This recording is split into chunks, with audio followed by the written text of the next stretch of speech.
You want to know something that would surprise people? Lynn is a force of nature. Someone once described her as like a swan on a lake, very serene on top, but the feet are always moving. And there's no challenge too big, no task too arduous for her not to take on and succeed. Lynn does not believe in limits because her mother, Elsa, did not believe in limits. Elsa was a Holocaust survivor from Hungary.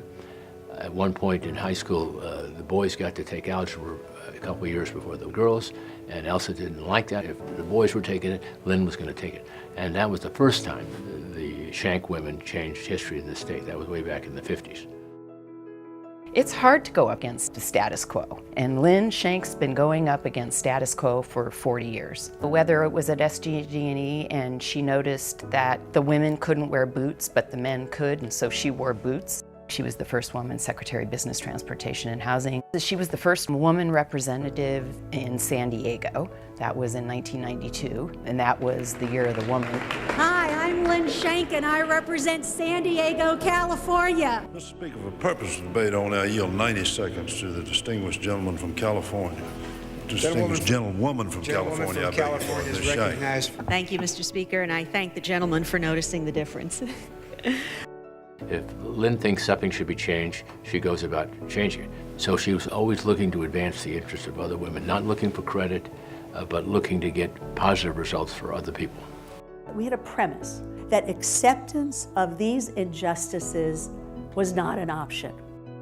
She was the first woman director on the board of SEMPRA and the first woman chief of staff to a governor of California. You know, one of the reasons Lynn was so effective was that everyone knew she spoke for me. She was my chief of staff, and when we had a problem with the legislature, you know, we sent Lynn. She was tough, she was fair, she was totally ethical, and they knew at the end of the day that whatever she said, I would back up 100%. My vision in the 2000s was that California was going to basically be the innovative hub for America. And to do that, we had to use some of this bounty we were getting from Silicon Valley. So I wanted to spend some of this money on capital projects and on UC campuses. So Lynn had introduced me to Richard Lerner, the head of the Scripps Institute for Research. Richard called me to test his proposal.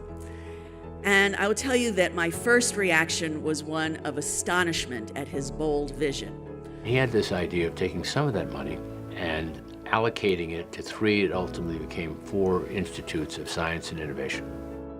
The first one was the Qualcomm Institute, and it would not have happened without Paul and Irwin Jacobs. They were just instrumental.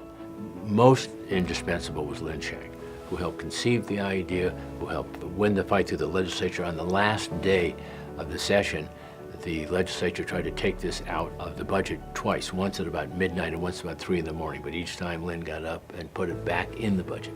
So this really would not have happened without Lynn Schenk.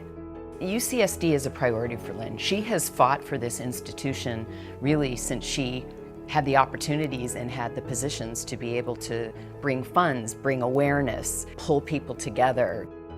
Lynn contributes to see change.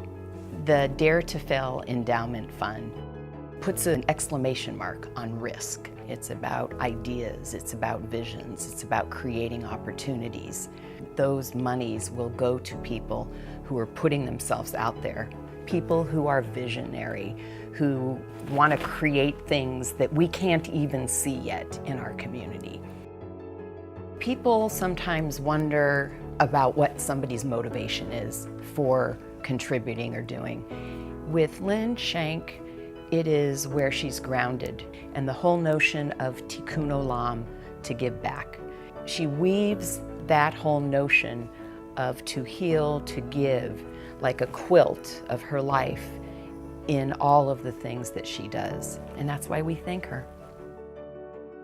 Whether it's helping UC San Diego get a new school of pharmacology or helping build the Qualcomm Institute, she is really into making life better in her community, in the state of California, and more than anyone else, she's willing to do the hard work and is the last one to ask for credit. So that's why I'm so thrilled that tonight she gets credit for all these things and many other things. She's done a zillion things to make San Diego better and an awful lot of things to make UC San Diego even greater.